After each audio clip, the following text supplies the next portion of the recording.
Hello students, welcome to defence academy YouTube channel Vidisha. तो हम science के विषय में पढ़ रहे थे, तो आज हम आगे कंटिन्यू करेंगे। कोशिका द्रव के जो कोशिकांग होते हैं उसका थर्ड जो कोशिकांग होगा। दो कोशिकांग मैंने आपको पिछली क्लास में पढ़ा दिए थे, अब आगे पढ़ेंगे हम नए कोशिकांग के विषय में। तो चलिए स्टार्ट करते हैं। तो जैसा कि बोर्ड पे हेडिंग लिखी होगी, आप देख पा रहे होंगे पीछे, उस पर लिखा है कोशिका के कोशिका द्रव में पाए जाने वाले महत्वपूर्ण कोशिकांग। दो कोशिकांग अपन पढ़ चुके थे, अब ये तीसरा कोशिका अपन पढ़ेंगे। इसका नाम क्या है? राइबोसोम। आपने नाम सुना होगा कई बार। तो चलिए इसके बारे में पढ़ते हैं। सबसे पहली बात आती है राइबोसोम के बारे में कि इसकी खोज किस वैज्ञानिक के द्वारा की गई थी। तो चलिए जान लीजिए यहाँ पे कि खोज किस वैज्ञानिक के द्वारा इसकी की गई थी। जब भी हम इसकी खोज की बात करते हैं तो इसकी खोज को जॉर्ज पैलाडे नामक एक वैज्ञानिक हैं, उन्होंने सन 1953 में, कब की थी दोस्तों? सन 1953 में। और किस पर की थी ये? जंतुओं में, जंतु कोशिकाओं में। यदि प्रश्न पूछा जाए आपसे कि जंतु कोशिकाओं में राइबोसोम की खोज किस वैज्ञानिक के द्वारा की गई, या सामान्यतः ऐसा पूछे कि राइबोसोम की खोज, ना तो वो जंतु लिख के दे ना ही पादप लिख के, तब आंसर क्या होगा अपना? जॉर्ज पैलाडे। किसमें की इन्होंने? जंतुओं में की। यदि वो पादप अकेला नाम लिख के पूछेगा तो उसका और जान लीजिए, पादपों में इसकी ये खोज किस वैज्ञानिक के दी गई? रॉबिन्स एवं ब्राउन नामक दो वैज्ञानिक हैं। इन्होंने सन 1955 में पादपों में अर्थात पादप कोशिका में इसकी खोज की। क्या याद रखना है अपन को कि पादप कोशिकाओं में राइबोसोम की खोज किन वैज्ञानिकों के द्वारा की गई? तो उत्तर क्या होगा उसका? रॉबिन्स एवं ब्राउन। टाइम कब होगा वो?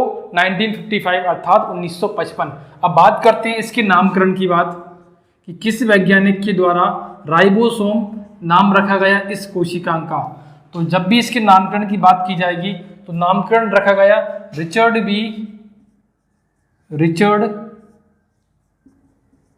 बी रॉबर्ट के द्वारा सन 1956 में। कब रखा गया दोस्तों? सन 1956 में। तो आपको ये तीन बातें सामान्यतः याद रखनी है। यदि प्रश्न पूछे कि राइबोसोम की खोज किसने की, तो आंसर क्या होगा? जॉर्ज पैलाडे। यदि वो पीछे नाम लिख के पूछे कि जंतु या पादप, तो उसके लिए अलग अलग नाम है। यदि वो कुछ भी लिख के ना दे, ओनली बोले राइबोसोम, तो आंसर क्या होगा? जॉर्ज पैलाडे। ठीक है। नामकरण किसने दिया था? रिचर्ड बी रॉबर्ट्स 1956 में। तो इतनी बात हमें इसमें याद रखना है। चलिए आगे बात करते हैं राइबोसोम के बारे में कि राइबोसोम क्या होता है। चलिए देखिए यहाँ पे राइबोसोम क्या होता है। जब भी हम राइबोसोम की बात करते हैं तो ये क्या होता है? यह जो राइबोसोम होता है, यह कोशिका के कोशिका द्रव में झिल्ली रहित, मतलब झिल्ली के बिना, लिख दे रहा हूं मैं, यह कोशिका के कोशिका द्रव में झिल्ली रहित अंडाकार एवं गोलाकार संरचना होती है। कैसी होती है दोस्तों? अंडाकार एवं गोलाकार संरचना होती है। अंडाकार एवं गोलाकार संरचना होती है जो कि डमरू के समान की होती है। जो कि डमरू देखा होगा ना आपने, डमरू के आकार के समान होती है। इन्हीं को अपन क्या कहते हैं? अपन राइबोसोम कहते हैं। ठीक है। ये जो डमरू के आकार की होती है राइबोसोम की संरचना, यह कोशिका में पाई जाने वाली, अर्थात यह कोशिका के कोशिका द्रव में पाई जाने वाली सबसे अधिक मात्रा होती है। ठीक है। मतलब राइबोसोम जो होते हैं कोशिका द्रव में सबसे अधिक पाए जाते हैं। ठीक है। तो इतनी बात इसमें याद कर लेना कि राइबोसोम की आकार या आकृति कैसी होती है? डमरू के समान, अंडाकार, और सबसे अधिक संख्या में राइबोसोम कोशिका द्रव के अंदर पाए जाते हैं। ठीक है। अब बात करेंगे अपन राइबोसोम के विषय में, यह किन किन कोशिकाओं में पाए जाते हैं। तो राइबोसोम जो होते हैं यह जंतु एवं पादप दोनों प्रकार की कोशिकाओं में पाए जाते हैं। जंतु एवं पादप दोनों प्रकार की कोशिकाओं में पाए जाते हैं। दोनों प्रकार की कोशिकाओं में पाए जाते हैं।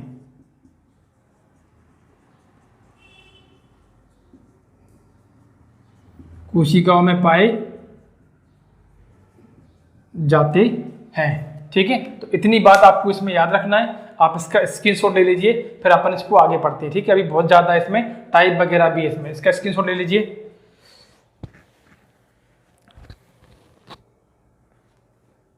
चलिए मैं इसको रफ कर देता हूं।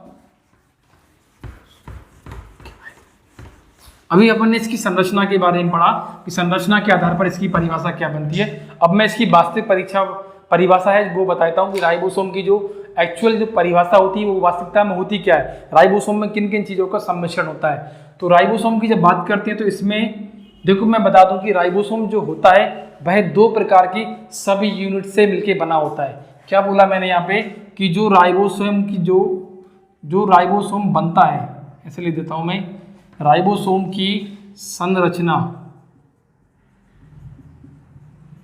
राइबोसोम की संरचना जो होती है वह दो प्रकार के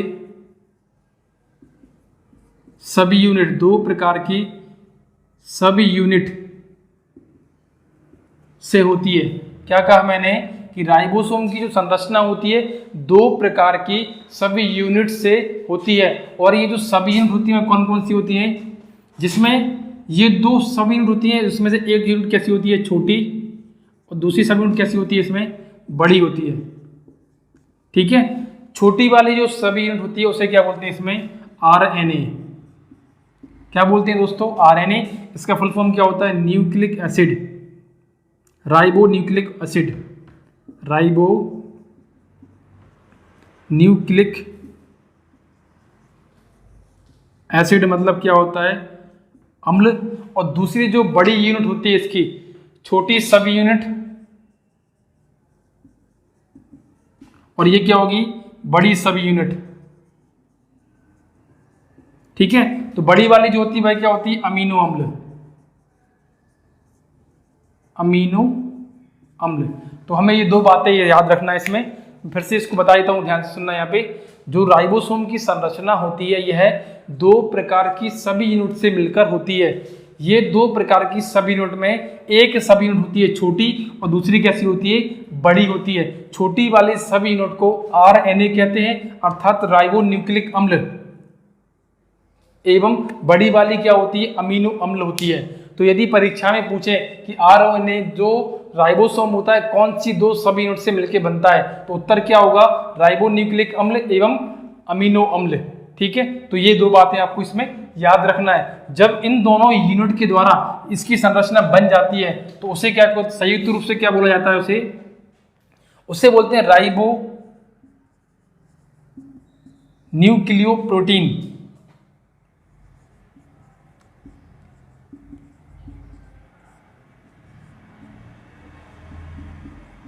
क्या बोलते हैं दोस्तों, राइबो न्यूक्लियोप्रोटीन।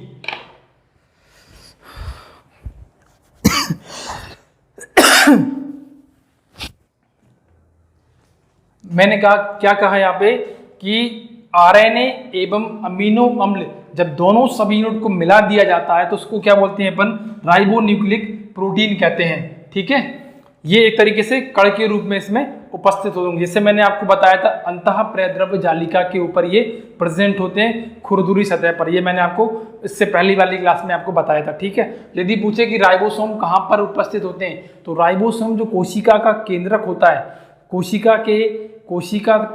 कोशिका द्रव में जो कोशिका का केंद्रक होता है उसके पास में जो अंतः प्रद्रव जालिका होती है, और जो अंतः प्रद्रव जालिका की खुरदुरी सतह वाली जालिका होती है उसके ऊपर राइबोसोम के कण क्या होते हैं, उपस्थित होते हैं। और इन कणों का जो व्यास होता है, यदि प्रश्न पूछे कि राइबोसोम के कणों का व्यास कितना होता है, राइबोसोम के कणों का व्यास,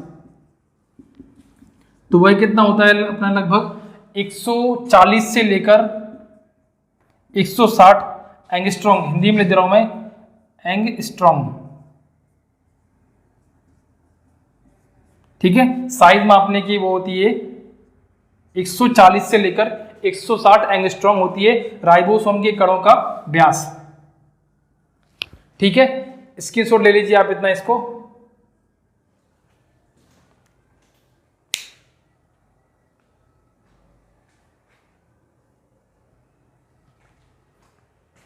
समझ में आ गया होगा आपको अच्छे से। प्रश्न पूछेगा वो उसमें संरचना में कौन कौन सी 2 यूनिट होती हैं, तो उसको आप बता देना। ठीक है, चलिए आगे बढ़ते हैं। मैं इसको रफ कर रहा हूँ, थोड़ा सा पार्ट और इसमें बचा हुआ है, थोड़ा पढ़ लेते हैं पूरा कंप्लीट। अब अपन इसमें बात करेंगे राइबोसोम के प्रकार। क्या बात करेंगे आगे? Types of ribosome.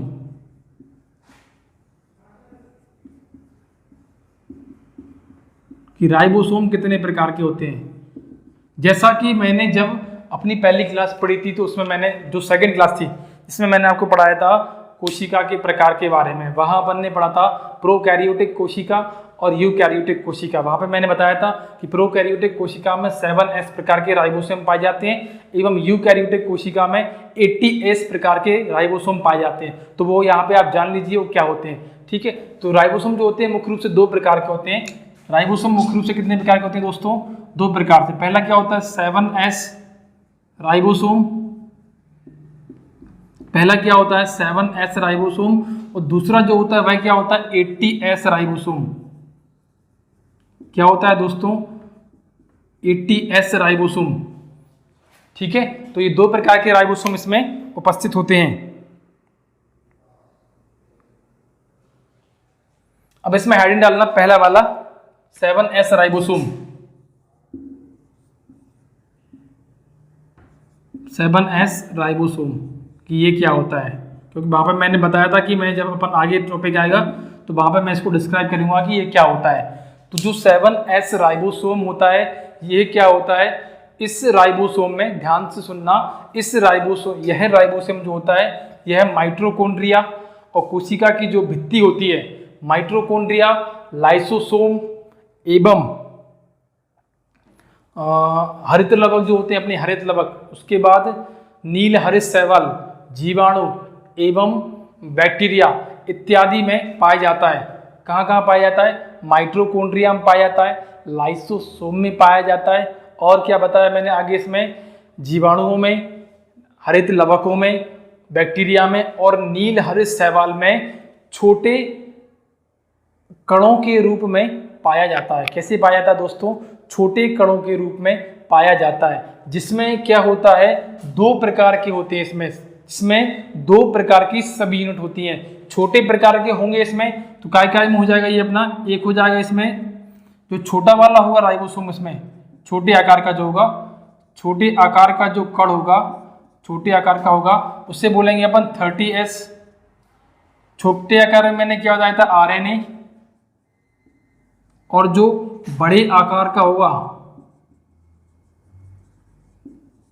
वह कितना होगा इसमें? 50S। ये काय में होगा? अमीनो अम्ल में।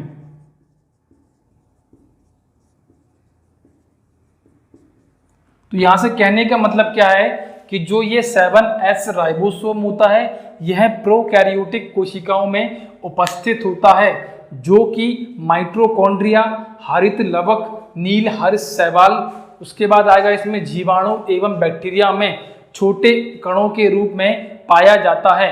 इसमें जो छोटे कणों के आकार होते हैं उसमें 2 सब यूनिट होती हैं। छोटी वाली यूनिट में क्या होते हैं? 7S प्रकार के RNA पाए जाते हैं, और जो बड़े आकार की यूनिट होती है उसमें क्या होता है? 50S प्रकार के अमीनो अम्ल पाए जाते हैं। अब दूसरे की बात करते हैं अपन, सेकंड वाले की। सेकंड वाला क्या होगा यहाँ पे? 80S ribosome. 80S ribosome. जब 80S राइबोसोम की बात करते हैं तो वहां पे मैंने आपको बताया था कि 80S जो राइबोसोम होता है यह यूकैरियोटिक प्रकार की कोशिकाओं में पाया जाता है। कहाँ पाया जाता है दोस्तों? यूकैरियोटिक प्रकार की कोशिकाओं में। तो इसका तात्पर्य क्या होगा कि 80S जो राइबोसोम होता है ये उच्च प्रजाति के जितने भी जंतु होते हैं और पादप कोशिकाएं होती हैं उनमें बड़ी कणों के रूप में, इसमें क्या होते हैं? सूक्ष्म कणों के रूप में पाया जाता है, और इसमें क्या होगा? बड़े कणों के रूप में पाया जाएगा। तो परिभाषा सुन लीजिए आप, जो 80S राइबोसोम होता है यह उच्च प्रजाति के जो जंतु होते हैं और पादप होते हैं उनमें बड़े आकार के रूप में या फिर बड़े कणों के रूप में पाया जाता है। ठीक है। तो इसमें भी कितनी यूनिट होंगी, इसमें भी 2 सब यूनिट होंगी। तो वह कैसी होंगी, एक छोटी होगी और एक क्या होगी, बड़ी होगी। एक छोटी सब यूनिट होगी और दूसरी क्या होगी, बड़ी सब यूनिट होगी। छोटी वाली सब यूनिट जो होती है उसका जो आकार होता है वह कितना होता है, 40S, जिसमें क्या प्रेजेंट होता है, RNA होता है। और जो बड़ी वाली होती है वह कितनी होती है, 60S प्रकार की होती है। इसमें क्या होता है, अमीनो अम्ल होता है। क्या होता है दोस्तों, अमीनो अम्ल। तो ये बात थोड़ा डिटेल में पढ़ लेना, क्योंकि यहां से प्रश्न पूछे जाते हैं। ठीक है, क्या होगा, यहां से प्रश्न पूछे जाते हैं। एक बार मैं डिटेल में और दोबारा इसको रिवाइज कर देता हूं। सबसे पहले टाइप ऑफ राइबोसोम 2 प्रकार के होते हैं, 7S राइबोसोम और 80S राइबोसोम। जब हम 70S राइबोसोम की बात करते हैं तो यह राइबोसोम मुख्य रूप से माइटोकॉन्ड्रिया, हरित लवक, नील हरित शैवाल, जीवाणु एवं बैक्टीरिया में छोटे कणों के आकार के रूप में पाया जाता है, जिसमें 2 सब यूनिट उपस्थित होती हैं। जिसमें छोटे आकार की जो सब यूनिट होती है उसमें 30S RNA पाए जाते हैं, और जो बड़े आकार की सब यूनिट होती है उसमें 50S प्रकार के अमीनो अम्ल पाए जाते हैं। ठीक है, जब दूसरे वाले की बात करेंगे 80S राइबोसोम की, तो इसमें क्या होता है, इसमें उच्च प्रजाति के जितने भी जंतु होते हैं और उसमें भी क्या है, उनका पादव, जंतु और पादव, तो उनमें बड़े आकार के क्या होते हैं, कण पाए जाते हैं। उन्हीं को क्या बोलते हैं, 80S राइबोसोम। यह भी 2 प्रकार के सभी यूनिट से मिलकर बना होता है। पहला क्या होगा, छोटी में क्या होगा, 40S प्रकार के RNA, ठीक है, और बड़ी में क्या हो जाएगा, 60S प्रकार के राइबोसोम, जिसमें क्या होते हैं ये 60S प्रकार के अमीनो अम्ल। ठीक है, तो इतनी बात हमें याद रखना है टाइप ऑफ राइबोसोम में। अब हम आगे बात करेंगे राइबोसोम के उपयोग, कि राइबोसोम का उपयोग कैसे किया जाता है उसमें कोशिका के अंदर। तो चलिए आगे बढ़ते हैं इसमें। इसका आप स्क्रीनशॉट ले लीजिए, जितना मैंने यहाँ बताया उसको आप नोट कर लेना, थोड़ा पॉज करके उसको नोट कर लेना। ठीक है, इसको रफ कर देता हूं मैं।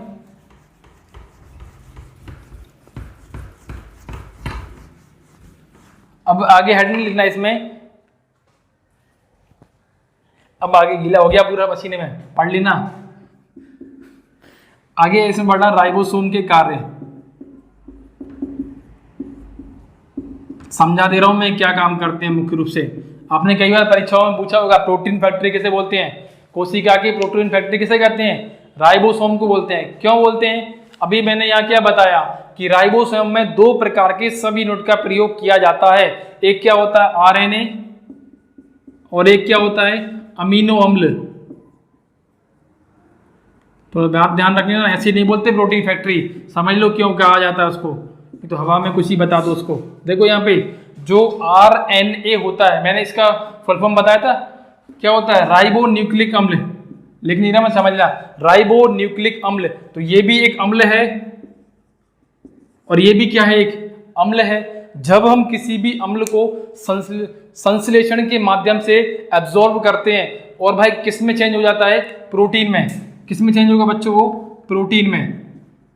तो होता क्या है, मुख्य रूप से कोशिका के अंदर जो राइबोसोम होता है, यह RNA अर्थात राइबो न्यूक्लिक अम्ल एवं अमीनो अम्ल को प्रोटीन में संश्लेषण करके उसका प्रयोग करता है कोशिका के अंदर। इसलिए क्या होता है, राइबोसोम को प्रोटीन की फैक्ट्री कहा जाता है, क्योंकि प्रोटीन को क्या करती है, वो जनरेट करती है, उत्पादित करती है इन दोनों सब यूनिट के माध्यम से। ठीक है, दूसरा पॉइंट क्या याद रखना है इसको कार्य के रूप में, ये जो राइबोसोम होता है दूसरा काम क्या करता है, जो RNA होते हैं एवं जो DNA होते हैं, दोनों ही क्या होते हैं, अम्ल होते हैं। इन दोनों अम्ल में प्रोटीन की श्रृंखला को जनरेट करते हैं।